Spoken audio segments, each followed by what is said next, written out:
नमस्कार बच्चों, आइए हम कक्षा सप्तम का द्वितीय पाठः को पढ़ेंगे। द्वितीय पाठः में क्या है? वनभोज। वनभोज मीन्स होता है वनभोज और उसका इंग्लिश होता है पिकनिक। बच्चों, जब हमारी छुट्टी होती है तो हम कहीं ना कहीं घूमने जाते हैं। कभी अपने दोस्तों के साथ जाते हैं, कभी अपने स्कूल में जो आपके दोस्त होते हैं, आपके शिक्षक होते हैं, उनके साथ जाते हैं, कभी अपने घर के परिवार जनों के साथ में जाते हैं और हम बहुत ही मस्ती करते हैं। तो आइए इस चैप्टर में वनभोजा यानी कि पिकनिक के बारे में हम पढ़ेंगे और देखते हैं कि पिकनिक कहाँ जाते हैं, वहाँ का दृश्य कैसा है और हमें वहाँ क्या क्या सावधानियाँ रखनी चाहिए। आज हम इस चैप्टर से इसको जानेंगे। सबसे पहले है पाठ प्रवेश। इसमें है पिकनिक की बात करते ही मन में हर्ष और उल्लास की लहर उमड़ पड़ती है। बच्चे हो या बड़े हो, कोई भी अगर पिकनिक जाने की बात करता है तो मन क्या होता है, बहुत ही खुश हो जाता है कि चलो एक जगह रह रह के हमारा मन जो है वो थोड़ा बोरिंग फील करता है और हम कहीं बाहर जाते हैं, वहाँ की सुंदरता को, प्राकृतिक सुंदरता को देखते हैं तो हमारा मन जो है वो बहुत ही खुश हो जाता है। हर्ष और उल्लास की लहर उमड़ पड़ती है। क्या आप कभी पिकनिक के लिए किसी उपवन में गए हैं? पिकनिक के लिए लोग बहुत ही जगह जाते हैं। कोई दार्शनिक स्थल जाता है, कोई ऐतिहासिक स्थल को चुनता है, तो कोई किसी पार्क में जाता है। आप भी अपने परिवार के साथ में कहीं गए होंगे। परिवार के साथ अथवा मित्रों के साथ जब भी पिकनिक जाते हैं तो अकेले कोई पिकनिक तो जाता नहीं है। वो या तो 2-4 मित्रों के साथ जाए या फिर अपने परिवार के सदस्यों के साथ जाता है। क्या आपको आनंद आया? जब भी हम पिकनिक जाते हैं तो हम बहुत ही मस्ती करते हैं और बहुत खुश होते हैं।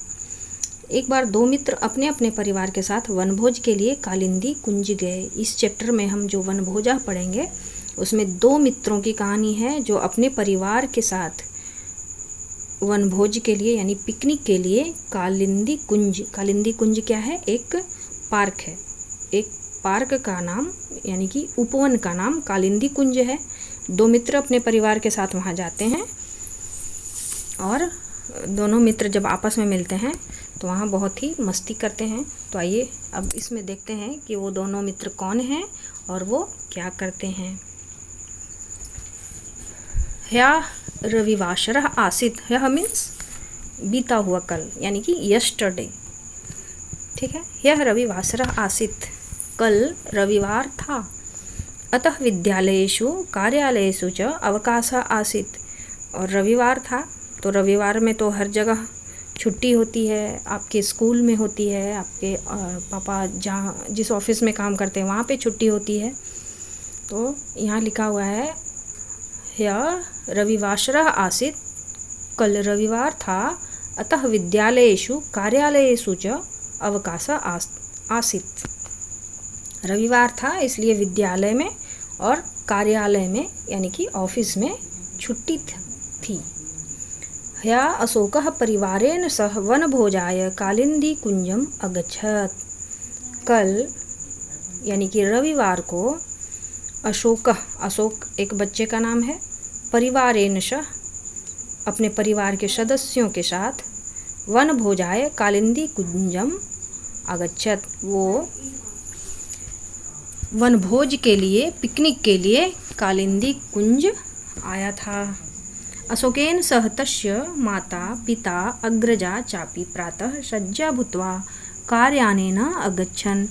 अशोकेन सह यानी कि अशोक के साथ, तस्य माता पिता, उसके अशोक के साथ उसके कौन कौन थे? उसके माता थी, उसके पिताजी थे, अग्रजा उसकी बड़ी बहन, चापी प्रातः भी, और उसकी बड़ी बहन भी प्रातः यानी कि सुबह, सज्जा भूत्वा कार्यानेन अगच्छन्। सज्जा भूत्वा मीन्स तैयार होकर, उन्होंने अपनी सारी तैयारी की थी। कहीं भी पिकनिक में जाते हैं तो वहाँ खाने के लिए वहाँ बैठेंगे किसके ऊपर, उसको लेना पड़ता है। पीने के पानी का व्यवस्था करना होता है, भोजन का व्यवस्था करना पड़ता है और सब अच्छे से रेडी हो लेते हैं, अच्छे कपड़े पहन लेते हैं। तो यहाँ दिया हुआ है अशोकेन सह तस्य माता पिता अग्रजा चापि प्रातः शय्या भूत्वा कार्यानेन अगच्छन्। अशोक और उसके साथ उसके माता पिता, उसकी बड़ी बहन सभी तैयार होकर कार्यानेन अगच्छन्। सज्जा भूत्वा मीन्स तैयार होकर, कार्यानेन अगच्छन् वो सभी लोग कार गाड़ी से, कार्यानेन मीन्स कार गाड़ी से, अगच्छन् गए। तत्र गत्वा अशोकः पश्यति कालिन्दीकुञ्जं विशालम् उपवनम् अस्ति। वहाँ जाकर, तत्र गत्वा मीन्स वहाँ जाकर, अशोकः पश्यति अशोक ने देखा, कालिंदी कुंजम विशालम उपवनम अस्ति। कालिंदी कुंज जो है वो कोई ऐतिहासिक स्थल नहीं है, वो कोई दार्शनिक स्थल नहीं, वो एक बहुत ही विशाल बड़ा सा बागीचा है, बहुत ही बड़ा सा एक पार्क है। तत्र मनोहराः वृक्षा, वहाँ पे मनोहर वृक्ष, बहुत ही सुंदर सुंदर पेड़ हैं। पुष्पिताः लताः हरिताः पादपाः च सन्ति। और उस उपवन में यानी कि कालिंदी कुंज जो उपवन है, पार्क है, वहाँ बहुत सारे पेड़ हैं, फूले हुए पौधे हैं, लताएं हैं जिसमें फूल लगा हुआ है। हरिताः पादपाः च सन्ति, और हरे हरे पौधे चारों तरफ लगे हुए हैं। विकसितानि कुसुमानि उपवनम सुरम्यम कुर्वन्ति, और जो खिले हुए फूल हैं, विकसितानि कुसुमानि यानी कि खिले हुए फूल, उपवनम सुरम्यम कुर्वन्ति, उपवन को की शोभा को बढ़ा रहे थे, उपवन को बहुत ही सुंदर दिख रहे थे। उपवन में खिले हुए फूल, हरे हरे पेड़ पौधे। उपवनस्य परिसरे एकः जलाशयः अपि अस्ति, और उपवन के परिसर में मीन्स उपवन के बीचों बीच में एकः जलाशयः अपि अस्ति, एक जलाशय भी था। जलाशय मीन्स तालाब। उपवन के बीचों बीच में, परिसर मीन्स बीचों बीच में एक तालाब भी था, भी है, क्योंकि यहाँ पे अस्ति लिखा हुआ है, तो अशोक वहाँ देख रहा है कि उपवन के बीचों बीच में एक तालाब भी है। जलाशयस्य जले सुरम्या कलहंसा तरंती। अब यहाँ देखिए, जलाशय यानी कि एक तालाब जो है उसका चित्र बना हुआ है। तो जलाशयस्य जले सुरम्याः कलहंसा तरंती। अब आप यहाँ देख पा रहे हैं तालाब में सुंदर सुंदर हंस जो है वो तैर रहे हैं। जलाशयं परितः स्थिताः बालकाः कलहंसान् पश्यन्ति प्रसन्नाः च भवन्ति। जलाशयं परितः मीन्स जलाशय के चारों ओर, परितः मीन्स होता है चारों ओर। जलाशयं परितः स्थिताः बालकाः कलहंसान् पश्यन्ति प्रसन्नाः च भवन्ति। तालाब के चारों ओर बच्चे जो हैं वो वहाँ से कलहंसों को यानी कि हंसों को देख रहे हैं और बहुत ही खुश हो रहे हैं। उपवने अनेकाः जनाः भ्रमणाय आगच्छन्ति, उद्यानस्य च शोभां दृष्ट्वा हृष्यन्ति। उपवने यानी कि बगीचे में अनेके जनाः बहुत से लोग, भ्रमणाय आगच्छन्ति घूमने के लिए आते हैं। उद्यानस्य च शोभां दृष्ट्वा हृष्यन्ति, और उद्यान की यानी कि उपवन की शोभा को देखकर बहुत ही खुश होते हैं। हृष्यन्ति मीन्स प्रसन्न होते हैं, खुश होते हैं। अमरः जनकेन अम्बया च सह तत्र अगच्छत्। अमरः एक और बच्चा का नाम है। जनकेन अम्बया च सह तत्र अगच्छत्। जनकेन मीन्स अपने पिता, अम्बया मीन्स माता के साथ वहाँ आता है, आया। यदा अशोकः मित्रम् अमरं तत्र अपश्यत् सः अतीव प्रसन्नः अभवत्। जब अशोक ने अपने मित्र अमर को वहाँ देखा, सः अतीव प्रसन्नः अभवत्, तो वह बहुत ही खुश हुआ। आप भी कहीं पिकनिक में जाते हैं और अचानक से आपको अपना कोई दोस्त मिल जाता है तो आप बहुत खुश होते हैं। इसी तरह अशोक ने भी अपने मित्र अमर को वहाँ जब देखा तो वो बहुत ही खुश हुआ। ततः उभे मित्रे, तब उभे मित्रे मीन्स दोनों मित्र, हरिते घासे आनंदेन अक्रीडताम, हरे भरे घास पर खुशी खुशी खेलने लगे, खेले। दोनों ही मित्र कौन कौन? अमर और अशोक। उभौ परिवारों, दोनों के परिवार, किसके किसके? अशोक के और अमर के परिवार, हर्षपूर्वकम परस्परम वार्ताम अकुरुताम उद्याने च विनोदेन अभ्रमताम। दोनों मित्र आपस में मिले, बहुत ही खुश हुए और हरे हरे घास पर बहुत ही प्रसन्नतापूर्वक, बहुत ही आनंद के साथ दोनों खेलने लगे। और उन दोनों के परिवार, उभौ परिवारों मीन्स दोनों मित्रों के परिवार वाले सदस्य, यानी कि अशोक के भी माता पिता और अमर के भी माता पिता और उसकी अशोक की बड़ी बहन, हर्षपूर्वकम परस्परम वार्ताम अकुरुताम, बहुत ही खुश हो गए दोनों भी परिवार एक दूसरे को देख करके। और हर्षपूर्वकम परस्परम वार्ताम अकुरुताम उद्याने च विनोदेन अभ्रमताम, दोनों परिवार के सदस्य भी बहुत ही प्रसन्नतापूर्वक एक दूसरे से बातचीत करने लगे और उस बगीचे के सुंदरता को देखने लगे। वहाँ घूमे और वहाँ की सुंदरता को उन्होंने देखा। अनंतरम सर्वे उपवनस्य एकस्मिन् प्रान्ते उपविश्य भोजनम अखादन एवं कालः सुखेन अगच्छत्। अनंतरम कुछ समय के बाद, पूरे बगीचे में घूमने के बाद, उन्होंने सर्वे उपवनस्य एकस्मिन् प्रान्ते उपविश्य भोजनम अखादन, जब पूरे बगीचे की सुंदरता उन्होंने देखा, उसके बाद वे बगीचे में एक स्थान को उन्होंने चुना और वहाँ बैठ के उन्होंने भोजन किया। एवं कालः सुखेन अगच्छत्, और इस तरह से उनका जो समय था वो बहुत ही खुशी के साथ बीता। अब इसमें आप देखें कि कैसे अशोक और अमर दोनों मित्र रविवार की छुट्टी में एक ही पार्क में घूमने जाते हैं और अचानक से वे मिलते हैं। उनके परिवार के सदस्य भी आपस में मिलते हैं और सभी प्रसन्नतापूर्वक एक दूसरे से बातचीत करते हैं और उस बगीचे में घूमते हैं, वहाँ का आनंद लेते हैं और बच्चे आपस में मिलके खेलते हैं और बहुत ही मस्ती करते हैं। अब आइए देखते हैं इसके दूसरे पेज में क्या है। बच्चों, अब यहाँ हम देखते हैं दूसरे पेज में है ततः सर्वे स्वस्वगृहम अगच्छन्, और फिर वहाँ की सुंदरता को देखने के बाद, एक जगह बैठ के भोजन करने के बाद, दोनों ही परिवार के सदस्य ततः सर्वे स्वगृहम अगच्छन्, दोनों ही परिवार के सदस्य अमर और अशोक के परिवार वाले अपने अपने घर में आए। प्रस्थान काले अशोक अमरः च अवदताम आवाम पुनः आगमिष्यावः खेलिष्यावः च। प्रस्थान काले, जब जाने का समय हुआ, तब अशोकः अमरः च अवदताम, दोनों मित्रों ने एक दूसरे से कहा, अशोक और अमर ने बोला, आवाम पुनः अत्र आगमिष्यावः खेलिष्यावः च, हम फिर से यहाँ आएंगे और खेलेंगे। आगमिष्यावः मीन्स आएंगे और खेलेंगे, खेलिष्यावः च। इस तरह से हमारा ये चैप्टर कंप्लीट होता है।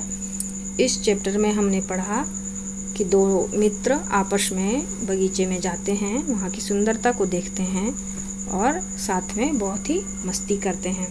अब आइए नीचे देखते हैं ध्यातव्यम। ध्यातव्यम में क्या दिया हुआ है? भूतकाल की क्रिया दर्शाने के लिए लंग लकार प्रयोग। इस चैप्टर में लगभग जो भी है क्रिया, वो सब किस में दर्शाया गया है? भूतकाल में। और भूतकाल की क्रिया को दर्शाने के लिए लंग लकार का प्रयोग हुआ है। विशेषण और विशेष समन्वय, इसमें विशेषण और विशेष्य का भी समन्वय है इस चैप्टर में। जैसे हरिता पादपा, हरिता मीन्स हरे भरे, पादपा मीन्स पौधे। बच्चों, विशेषण मीन्स होता है संज्ञा और सर्वनाम की विशेषता बताने वाले को विशेषण कहते हैं। तो यहाँ पे विशेषण क्या है? पादपाह का विशेषण है हरिताह, और इसकी विशेष्य क्या है? पादपाह, यानी कि संज्ञा और सर्वनाम की विशेषता बताते हैं तो वो विशेषण हो गया। यहाँ पे पादपाह का विशेषण क्या है? हरिताह। विशेष्य क्या है? जिसकी विशेषता बताई जाए। तो यहाँ पे विशेषता किसकी बताई जा रही है? पादपाह की। तो पादपाह क्या है? विशेष्य, और विशेषण हरिताह। यहाँ हरिताह विशेषण है और पादपाह विशेष्य। अब उपपद, उपपद का प्रयोग हुआ है इस पाठ में। उपपद क्या है? परितः। परितः के योग में द्वितीया तथा सह के साथ तृतीया, यथा जलाशयम परितः परिवारेण सह। जलाशयम परितः मीन्स जलाशय के चारों ओर, परितः मीन्स चारों ओर, और परिवारेण स, यहाँ पे परिवारेण में तृतीय विभक्ति का प्रयोग हुआ है। परिवारेण सह यानी परिवार के साथ। अब देखते हैं नंबर 4 में अद्य मीन्स आज, जिसको हम इंग्लिश में टुडे कहते हैं। श्वः मीन्स कल। कौन सा कल? आने वाला कल, जिसे इंग्लिश में हम टुमारो कहते हैं। ह्यः मीन्स होता है बीता हुआ कल, यस्टरडे। ये सभी क्या है? अद्य, स्वः और ह्यः अव्यय का प्रयोग हुआ है इसमें, जैसे कि अद्य गच्छामि, श्वः गमिष्यामि, ह्यः अगच्छम। यहाँ हम देख पा रहे हैं अद्य मीन्स होता है आज, तो यहाँ पे गच्छामि एक वर्तमान काल का प्रयोग हुआ है। स्वः गमिष्यामि इसमें भविष्यत काल का प्रयोग हुआ है, और ह्यः अगच्छम यानी कि भूतकाल का प्रयोग हुआ है। अद्य मीन्स आज, टुडे। स्वः मीन्स आने वाला कल, टुमारो, और ह्यः मीन्स यस्टरडे यानी कि बीता हुआ कल। तो इस तरह से बच्चों हमने इसका ध्यातव्यम देखा। अब थोड़ा सा हम इसका शब्दार्थ देख लेते हैं। शब्दार्थ में सबसे पहले है संज्ञा पदानी। संज्ञा पदानी मीन्स होता है कोई भी नाम जो किसी भी वस्तु, किसी भी चीज़ को जिसका हम कुछ नाम दे सकते हैं वो संज्ञा होता है। या तो वो लिविंग हो या फिर नॉन लिविंग हो। संज्ञा जिस किसी का हम कुछ नाम से जिसको हम जान पाते हैं वो होता है संज्ञा, या तो लिविंग हो या फिर नॉन लिविंग थिंग्स हो। तो देखते हैं कुछ संज्ञा पदानी का संस्कृत, हिंदी और इंग्लिश में। सबसे पहले है वनभोज। वनभोज का हिंदी होता है पिकनिक, और इंग्लिश भी होता है पिकनिक। वनभोज का हिंदी वनभोज होता है, और पिकनिक भी कहते हैं लोग साधारण बोलचाल की भाषा में। वैसे इसका हिंदी वनभोज होता है, इंग्लिश होता है पिकनिक। जलाशय, जलाशय मीन्स तालाब, पॉन्ड। अग्रजा, अग्रजा मीन्स होता है बड़ी बहन, एल्डर सिस्टर। विनोदेन मीन्स मज़े से, मेरली। परिसरे मीन्स कॉम्प्लेक्स या फिर परिसर में, इन द कॉम्प्लेक्स। कलहंसा बत्तखें, डक्स। वार्ताम बातचीत, कॉन्वर्सेशन। अब है क्रियापदानी। क्रियापदानी मीन्स जिससे किसी भी काम के होने का पता चले उसे हम क्रियापद कहते हैं। जैसे कि आशित, था, वाज, अगच्छत, गया या फिर गई, वेंट। हृष्यन्ति, खुश होते हैं या खुश होती है। Are happy. अवदताम, बोले, कहा, दोनों ने। शेड, अपश्यत, देखा। साव, अकुरुताम, किया। डिड, बोथ, दोनों ने किया। अब है अव्यय पदानी। आइए देखते हैं इसमें अव्यय पदानी क्या है। ह्यः मीन्स कल बीता हुआ, यस्टरडे। भूत्वा मीन्स होकर, हैविंग गोट। परितः मीन्स चारों ओर, अराउंड। अनंतर मीन्स बाद में, लेटर। उपविश्य मीन्स बैठकर, हैविंग सेट। दृष्टवा मीन्स देखकर, आफ्टर सीइंग। चापी का यहाँ ये कुछ दोष जो हैं संधि शब्द हैं। संधि मीन्स होता है दो वर्णों को आपस में जोड़ना, जैसे कि दो वर्णों या फिर दो शब्दों को सब मिला करके एक नया शब्द बनता है। जैसे कि चापी है, तो चापी में दो कौन कौन से हैं वर्ण? च जोड़ अपी। च जोड़ अपी मीन्स चापी। चापी का हिंदी होता है और भी। च मीन्स और, अपि मीन्स भी और भी। फिर है जलाशय। जलाशय को हम संधि विच्छेद करेंगे तो बनेगा जल जोड़ आशय, जलाशय। और जलाशय का हिंदी होता है तालाब। तो इस प्रकार बच्चों आज हमने चैप्टर 2 को पढ़ा, उसका अच्छे से उच्चारण किया, उसका हिंदी समझा, और हमने सबसे लास्ट में ये शब्दार्थ को पढ़ा। शब्दार्थ को अगर हम अच्छे से समझ लेते हैं, अच्छे से पढ़ लेते हैं, तो हमें शब्दों का संस्कृत से हिंदी और इंग्लिश करने में मुश्किल नहीं आती है और हम अच्छे से समझ पाते हैं। तो आप इसे ध्यान से देखेंगे, अच्छे से याद करेंगे। धन्यवाद।